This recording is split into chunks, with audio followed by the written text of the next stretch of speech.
Dhjetra banor janë mbledhur sërish këtë të shtunë në fshatin Boçov në Fier për të protestuar pasi në tokat e tyre bujqësore janë duke u ndërtuar panele diellore nga kompania Bervi Construction. Banorët kanë kërkuar që të rikthehen tokat e tyre pasi jetesën e kanë të bazuar në kultivimin e këtyre tokave. Banorët kanë kërkuar nga prokuroria e Fierit të hetojë sa më shpejt çështjen e tyre, ndërkohë që thirrja i është drejtuar edhe kreut të ri të SPAK, Klodian Braho. Jam një nga 14 pjesëtarët e tokave të cilat na janë pushtuar padrejtisht nga Bervi Construction ose kompania e Salillarit. To toka i kemi marrë sipas ligjit 7501 që në vitin 1997 ne jemi pajis me aktin e marrjes së tokës në pronësi. Kur një ditë na rezulton që toka jonë që ne kemi me gjithë dokumentat tokar na kthehet në tokë pa frut.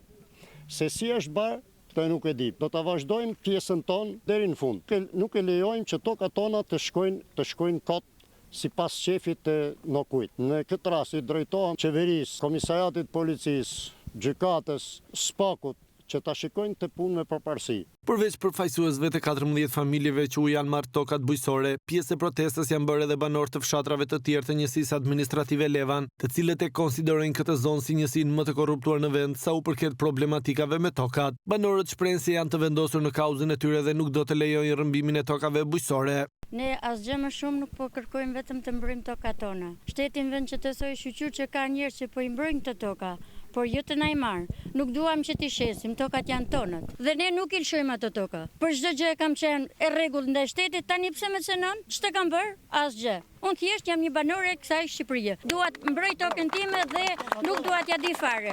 Jo të jetë Salillaria kush është ai, po të jetë edhe Zoti të zbresë në tokë. U nda toka me 7500 e 100, si gjithë tjerët ne morëm toka. Kam që në 97 tash për këtë, kam ardhur në 99 kam kërkuar tokën në komunë. Komuna e korruptuar, super maskarejnë se ata e shitën tokën e babait tim, edhe të këtyre ai burr nuk e merr dot atë tokë, ama dhe gjyqtar në qoftë se nuk do japi drejtësi, me mua nuk ndahet mirë. Nuk na vin mirë që të na vinë të na zaptojnë të gjithë tokat, edhe për rreze, edhe për bakti, se me bakti merre me blegtori.